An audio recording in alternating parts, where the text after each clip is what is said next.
আজকে চিড়িয়াখানায় ওখানে ঘুরতে গেছিলাম। চারিপাশে সব বর্ণাঢ্য আয়োজন, বর্ণাঢ্য মানুষ, নানান রঙের মানুষ। এর মধ্যে এই যে এটা কি দেখলাম? আরেকবার ভিডিওটা পিছনে নাও, একটু পিছনে নাও। এই যে দেখেন, এটা কি দেখলাম? এটা দেখার পরে আমি শুধু না, আমার মনে হয় আমার মতো অনেকেই সবাই সবার মতো হয়তো জাজমেন্ট শুরু করে দিয়েছে যে আহারে বেচারাদের সংসার মনে হয় আর টিকবে না, আহারে এদের সংসার মনে হয় আর চলবে না, আহারে এরা মনে হয় ভালো নাই, আহারে এদের জীবনটা মনে হয় বেশি দিন আর একসাথে থাকা হবে না, আহারে বাচ্চা কাচ্চাগুলোর কি হবে, এই সংসার মনে হয় আর বেশি দিন টিকে রাখা এদের পক্ষে সম্ভব হবে না, এদের সংসার এদের জীবন আসলেই মনে হয় একদম একদম ত্যক্ত বিরক্ত হয়ে গেছে এরা পরস্পরের প্রতি। চারিপাশে শুধু ভাঙনের সুর, মানুষ এরকম ভাবে, এরকম দেখে, এবং এরকম কিছু দেখে রাস্তাঘাটে এরকম আনপলিশড কিছু দেখলে আমরা হয়তো সহজে জাজমেন্টে চলে যাই, জাজমেন্ট করি। কিন্তু এখন ইনসেটে যে ছবিটা দেখতেছেন, কয়েক পাশে যাকে দেখছেন তিনি হচ্ছেন ডক্টর সুষমা রেজা এবং আরেকজন ডক্টর কুশল। এই দুজন ব্যক্তিত্ব স্পেশালি বাংলাদেশে ইন্টারনেট ওয়ার্ল্ডে এদের প্রেজেন্স কিন্তু খুবই মারাত্মক।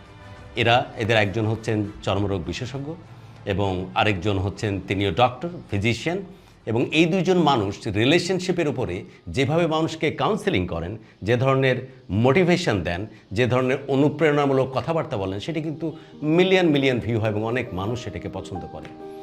20 বছরের সংসার, 20 বছরের জীবন তারা ইতি টেনেছেন সাংসারিক জীবনের। এদের আর একসাথে নাকি থাকা হবে না। কিন্তু অবাক করা ব্যাপার যে এই ভাঙনের খবরটা জানার আগ মুহূর্তকাল পর্যন্ত কেউ কিন্তু ঘূর্ণাক্ষরে এই সেলিব্রিটি কাপুল বা এই পাওয়ার কাপুল সম্বন্ধে মিনিমাম কোনো তথ্য জানতো না, কেউ কিছুই জানতো না। ইভেন কয়েকদিন আগেও তারা হয়তো ভিডিও করেছেন, তারা হয়তো কন্টেন্ট দিয়েছেন, মানুষকে অনুপ্রেরণামূলক কথা বলেছেন, রিলেশনশিপ টিকিয়ে রাখার বিভিন্ন রকমের টোটকা হয়তো সাধারণ মানুষকে দিয়েছেন। শুধু তাই না, যখন এই সেপারেশনের টেক্সটটা ডক্টর সুষমা রেজা দেন ফেসবুকে পোস্টের মাধ্যমে এবং ট্যাগ করেন তার প্রাক্তন স্বামীকে ডক্টর কুশলকে, সেখানে তিনি উল্লেখ করেছেন যে আপনার অন্য কোনো মাধ্যম থেকে না শোনার চাইতে আমরা নিজেরাই নিজেদের এই তথ্যটা জানিয়ে দিলাম, আমাদের সংসারটাকে সামনের দিকে আর এগিয়ে নিচ্ছি না আমরা। এবং মজার ব্যাপার দেখুন, কত পলিশ বিহেভিয়ার, কত স্ট্রাকচার্ড লাইফ। মোটিভেশনাল স্পিকার হলে হয়তো এরকম রকমেরই পার্সোনালিটি এবং প্রজ্ঞা থাকা উচিত। কি সুন্দরভাবে কথাগুলো বলেছেন। এখানেও কিন্তু তিনি মানুষকে লার্নিং দিতে, শিক্ষা দিতে, জ্ঞান দিতে পিছপা হননি, দ্বিধা করেননি। কি চমৎকার জ্ঞান তিনি দিয়েছেন, কি সুন্দর করে পোস্টটা তিনি লিখেছেন। তিনি বলেছেন যে আমরা আমাদের সমস্ত ব্যক্তি জীবনের ছোট ছোট পাওয়াগুলো, ছোট ছোট ভালো ভালো মুহূর্তগুলো যেন যত্ন করে আগলে রাখি। হু নোজ, এই জীবনটা, এই সম্পর্কটা বড় ভঙ্গুর। পরবর্তীতে এই ছোট ছোট সম্পর্ক, এই স্মৃতিগুলো, সেটা হয়তো আমাদের জীবনে বড় একটা পার্থক্য নিয়ে এসে দিবে বা আমাদের জীবনটার জন্য সবচেয়ে বড় গুরুত্বপূর্ণ ভূমিকা রাখবে ভবিষ্যতে। এবং এই সম্পর্কটা টিকিয়ে রাখার জন্য সাধারণ মানুষের জন্য, যারা তাদেরকে ভালোবাসে, যাদের দ্বারা ইন্সপায়ার হয়, যারা বছরের পর বছর এই পাওয়ার কাপলের মাধ্যমে রিলেশনশিপের উপরে দীক্ষা নিয়েছেন, রিলেশনশিপের উপরে তারা মানুষকে শিক্ষা দিয়েছেন, তাদের উদ্দেশ্য বিভিন্ন রকমের টেক্সট এবং কমিউনিকেশন তিনি দিয়েছেন লাস্ট এই পোস্টের ভিতর দিয়ে। এবং তিনি বলছিলেন যে আমরা বহুদিন একদম আর্লি এজ থেকে আমরা একসাথে পথ চলা শুরু করেছি, দীর্ঘ 20 বছরের সম্পর্ক আমাদের, সে সম্পর্কের ইতি টানতে হচ্ছে যেহেতু সম্পর্কটা আগের কোনো জায়গাতে এখন নাই।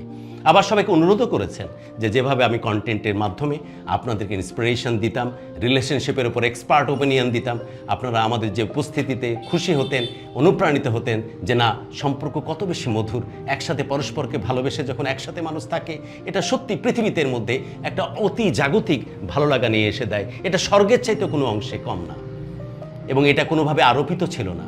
আমরা আসলেই দুজনকে ভালোবেসেই কিন্তু এই কমিউনিকেশনগুলো দিতাম। দেখেন, যতক্ষণ পর্যন্ত আনলেস ডক্টর সুষমা রেজা এই পোস্টটা না দিয়েছেন, ততক্ষণ পর্যন্ত আমরা ঘূর্ণাক্ষরও টের পাইনি যে ওই পরিবারেও হয়তো ভাঙনের শুরু চলতেছে। এটাই হচ্ছে পলিশ বিহেভিয়ার, এটা হচ্ছে একদম হাই লেভেল প্রফেশনাল বা পলিশ বিহেভিয়ারের একটা দারুণ ডেমনস্ট্রেশন। আপনারা প্রথমে যে ভিডিওটা দেখলেন সেটা আনপলিশ রাস্তাঘাটে যে কোনো ঘটনা ঘটে যাচ্ছে এবং তাদেরকে নিয়ে সহজে আমি সহ আপনারা সবাই হয়তো মিসজাজমেন্ট এবং মনের মতো বিভিন্ন কথা বলে দিচ্ছেন। অনেকে হয়তো গিয়ে হয়তো ওখানে কোনো রকম ভূমিকাও রাখতেছেন, অথবা মণ্ডল বা মাতবর টাইপের যে লোকগুলো আছে বা ছ্যাঁচড়া নেতা টাইপের যে মানুষগুলো আছে, তারা হয়তো সমাধানের জন্য উদ্যোগও গ্রহণ করতেছে। কিন্তু দেখেন, যারা আমাদের কাউন্সিলর, যারা আমাদের সেলিব্রিটি পাওয়ার কাপল, যারা আমাদেরকে প্রতিনিয়ত অহর্নিশ আমাদেরকে রিলেশনশিপের উপর দীক্ষা দিয়ে চলেছেন, তারা একসাথে আলাদা যে হয়ে গেছেন, তাও কত পলিশ ওয়েতে, যেটা আসলে আমরা অন্যভাবে দেখবার কোনো সুযোগ নাই। ইভেন তাই না, ডক্টর সুষমা রেজা তিনি এখানেও একটা অতি জাগতিক একটা ডেমনস্ট্রেশন দিয়েছেন। যাওয়ার প্রাক্কালেও রিলেশনশিপ যেহেতু তাদের ব্রেক হয়ে গেছে সেই মুহূর্তে খুব চমৎকার একটা মেসেজ থ্রো করে গেছেন তার ফ্যান ফলোয়ারদের উদ্দেশ্যে, ইনফ্যাক্ট আমাদের উদ্দেশ্যে, আমরা যারা তার একদম চরম ভক্ত তাদের উদ্দেশ্যে তিনি দারুণ একটা টেক্সট, দারুণ একটা দীক্ষা দিয়ে গেছেন। তিনি খুবই যত্ন করে বলেছেন যে শোনেন, আপনারা পরিবারকে একটু বেশি বেশি সময় দেন, কাছের মানুষকে একটু বেশি বেশি সময় দেন, কাছের মানুষের হাতটাকে শক্ত করে ধরেন। সত্যি কথা বলতে কি, কোনো টোটকা, কোনো মোটিভেশন, কোনো পাওয়ার কাপল, কোনো কিছুই কোনো জায়গাতেই কোনোভাবেই ফাংশন করে না। ফাংশন করে এক্স্যাক্টলি আপনি, যখন এক্স্যাক্টলি আপনার সাথে আমি কথা বলতেছি ক্যামেরার এই পার থেকে আর আপনি দেখতেছেন, আর এক্স্যাক্টলি আল্লাহ সুবহানাহু ওয়া তাআলা যিনি উপর থেকে ব্লেসিং দেন। হু নোজ যে আমার জীবনে, আপনার জীবনে বা অন্য কোনো কারো জীবনে যে কোনো সময় যে কোনো রকমের ঝড় প্রবাহিত হতে পারে, কালবৈশাখী ঝড় সব কিছু কুড়িয়ে নিয়ে যেতে পারে। মোটিভেশনের জন্য যদি তাকাতেই হয়, তাহাজ্জুদের নামাজ পড়ে তার কাছে প্রার্থনা করেন।